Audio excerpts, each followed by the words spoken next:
आवाज आम जनतेचा, देशहिताचा। ज्ञानेश्वर महाराज पालखी सोहळा पुण्यातील मुक्काम पालखी विठोबा मंदिरात राहणार।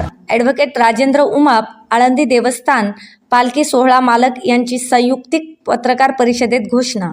20 पर्यंत लगतच्या जागा ताब्यात घेऊन मंदिराच्या जागेचा विस्तार करणार असल्याचं सांगितलं। महापालिकेच्या वतीनं कामाचा प्लॅन आराखडा तयार करून तो माननीय जिल्हाधिकारी पुणे यांना दाखवावा व त्यानंतर माननीय जिल्हाधिकारी साहेब पुणे हे हा आराखडा उपाययोजना व सुविधांची हमी संस्थांना रेखीत स्वरूपात सादर करतील असे ठरले।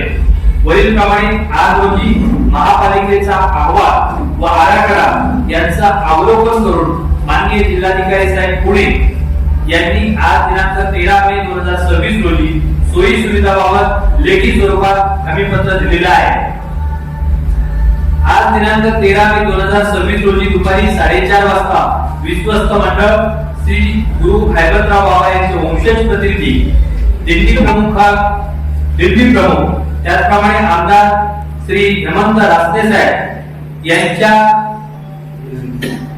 यांच्या उपस्थितीत बैठक संपन्न झाली।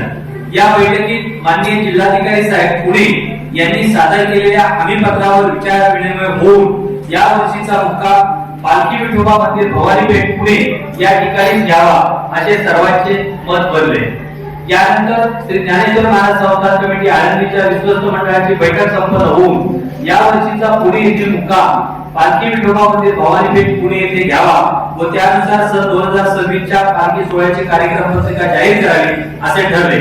त्यानुसार आज या पत्रकार परिषदेत सन 2026 करिता श्री संत ज्ञानेश्वर महाराज आषाढी वारी पालखी सोहळ्याची कार्यक्रम पत्रिका जाहीर करत आहोत। सोबत माननीय जिल्हाधिकारी साहेब यांचं पत्र जोडत आहे।